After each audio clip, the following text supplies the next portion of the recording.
I've been given the opportunity today at the mainland of Hadak to speak to Sheikh Yasser al-Habib, to pose him a few questions that I'd like to know the answers to, and I'm sure you would too. Sheikh, it's a pleasure to meet you. It is my pleasure, thank you very much. How was your trip? It was good, thanks. How do you feel right now meeting the hate preacher? This is why I came, Sheikh. Good. This is the best choice. It is good for a person to come directly to the source to ask questions, instead of hearing rumors here and there. Okay, Sheikh, my first question is, why was it you decided to move to Fulma? I mean, it's a bit surprising because there are no Muslims that live here. Why didn't you choose London, for example? I personally do not like the city. I like quiet places that have surroundings which put you in the right spiritual state to practice your religion, and put you in the right spiritual state to think freely in peace. This place is outstanding from this point of view. Also, our followers and frequent visitors are not far from us.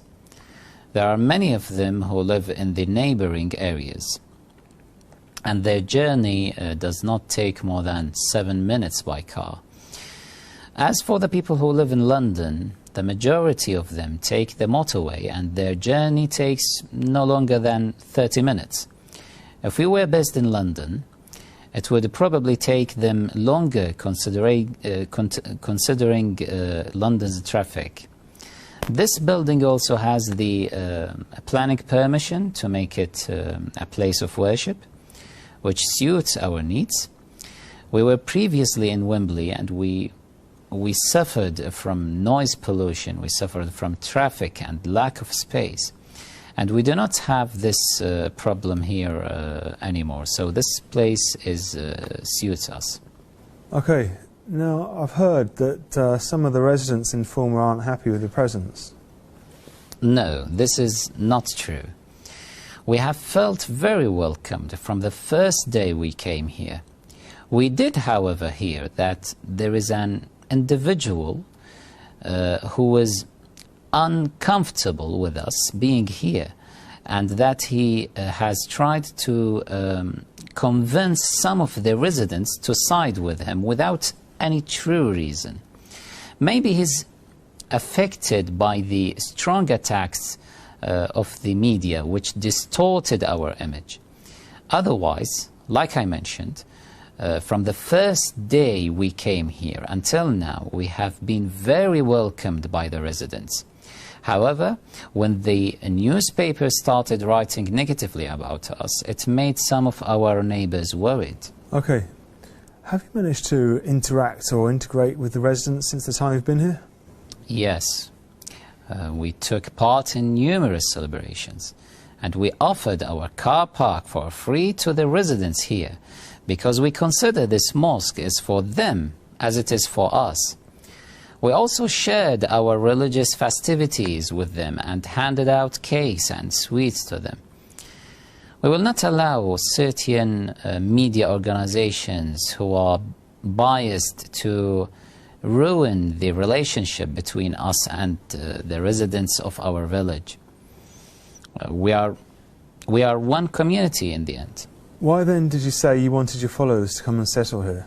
That target had been misunderstood. What do you mean? Give me a minute to explain. I encouraged some of our common visitors who live further away to try to buy or to rent homes which are closer to the mosque.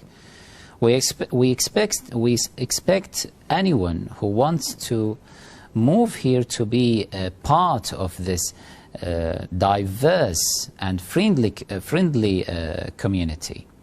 Our intention was not to create a separate community. It is my religious duty to ensure our neighbors are pleased with us, and I would not risk this. I shall take their sensitive position into consideration. Okay, Sheikh. I understand that you refused to have an interview with journalists, even though they insisted many times. And in the BBC documentary, when you said no comment, doesn't this distort your reputation at all? Well, I used to edit the news for a famous Kuwaiti newspaper at a young age. I learnt many things in the time I worked in the media. And I understood how the media was able to transform a story, to push forward an idea which changed the opinion of the population.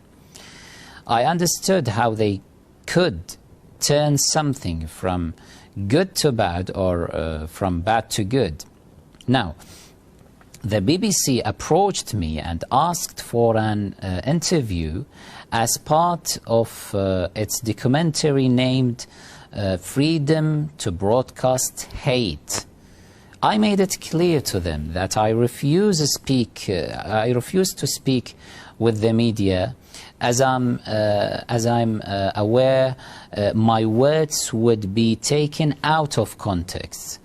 And this is why I said no comment when they approached me the second time. Now, I allowed them, however, to film me over 6 hours giving lectures on FEDEC TV. In the lecture, I refuted the hate preacher allegation in detail and reaffirmed that we are a peace-seeking community, believing only in a non-violence approach and a pathway of civil coexistence. I also pointed them to my spokesman, Dr. Majid Al-Ubaidi. The BBC interviewed him for 75 minutes. He explained everything to them clearly, with full transparency and honesty. And he refuted the claims that we are preaching hate. But as I recall, none of this interview was shown apart from the question regarding the charity and company. Yes, the BBC presenter and crew, who by the way are from the opposing sectors, did not like the answers Dr. Ubaidi gave in the interview. They did not see anything which can back their hate preacher claims against us. They purposely decided to concentrate on that one question asked to Dr. Ubaidi, which is completely off topic and is not part of his role as a spokesperson. He was asked if Khuddam al-Mahdi is a limited company or a charity. They asked this because they saw the same name, Khuddam al-Mahdi, registered both at Companies House and the Charity Commission. But they didn't understand that by law you have to be registered with the Companies House to become registered as a charity. Dr. Ubaidi does not know the full details of the management and funding of Khuddam al-Mahdi, since he is not responsible or part of the management. So he told them to stop recording, but they carried on recording without him knowing. They promised to not show this part, but they did not keep to their promise. How would you describe yourself? Are you really a hate preacher? And if not, how would you describe the Sunnis' anger towards you? There's got to be some reason for this. It has a reason, no doubt about it. It is to do with not accepting any criticism or a different viewpoint about their religion. The Muslims in general are not open to hearing criticism towards their beliefs. They have unfortunately not learned how to be flexible and accepting towards other viewpoints. Despite that, the Prophet of Islam, peace be upon him and his pure and holy family, despite that, the Prophet of Islam being flexible and lenient to the utmost. I am a believer in criticizing religion, and therefore I do not only have a problem with the so-called Sunni sect, but also with the Shia.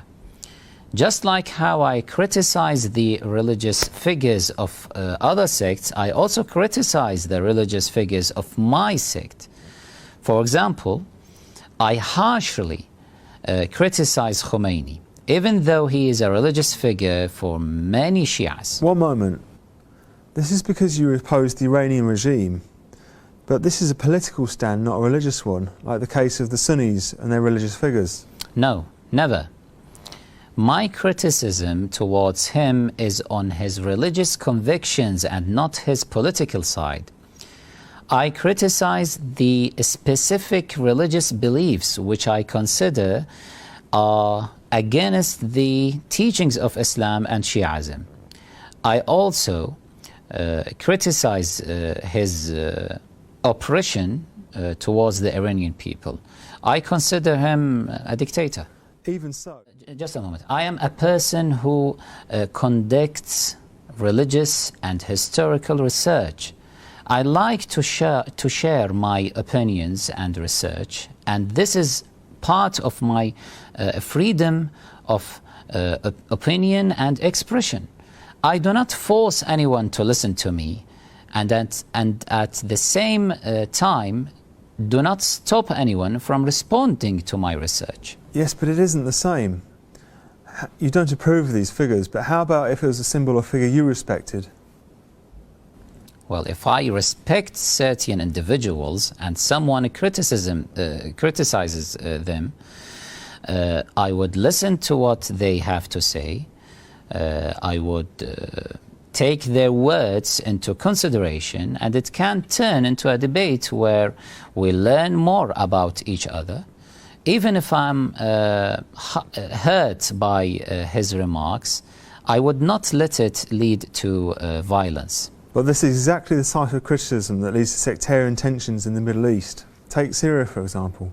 Well, pardon me, only a person who lacks experience would analyze things in such a way. Sectarian tensions between Muslims have existed since the beginning of Islam. Take Iraq as an example. Sectarian tensions started after the fall of Saddam Hussein, before the world even knew of Yasser al-Habib. So what led to sectarian violence there? You will not find a time where there wasn't any sectarian tensions. And this was before I was even born. So am I responsible for all of this now? Okay. No, just a moment. This issue in Syria is a conflict between opposition and regime. Both are corrupt. But due to the fact that the regime is an ally of Iran, and Iran is a Shia, the opposition had to use the card of sectarianism to give them sacred legitimacy to wage a war against the Shia, and that allowed the terrorist groups, including Al-Qaeda, to appear and grow up in Syria. Therefore, whether I spoke or not, existed or not, the transformation of that political conflict into a war would take sectarian place unavoidably, unfortunately. Okay. But why do you insist on this way of criticising when you are aware that it offends Sunnis? What possible good can come out of this even if you claim it is not causing any direct sectarian conflict? Like I told you before, my criticism is not just towards them, but towards the Shia too. I insist on criticizing our past, as I believe this will benefit humanity. For example, the whole world is now suffering from terrorism, which unfortunately started from Muslim communities. if we look into this matter carefully, we will discover that there are certain teachings which lead some Muslims to become terrorists. This is why we insist on criticizing these figures who we believe are responsible. Because criticizing these figures is enough to turn people away from these beliefs. And this will result in the peaceful Islam returning and would not see terrorism anymore. Imagine what a great goal this would be. Yes, but why do you think it's necessary to mention such sensitive issues? Isn't it enough just to criticise Omar, for example, rather than celebrating his death? Well, for us to be able to achieve this goal, we must make people pay attention by doing these things. And also you should know that these celebrations are not a recent innovation. We consider this part of our religious celebrations.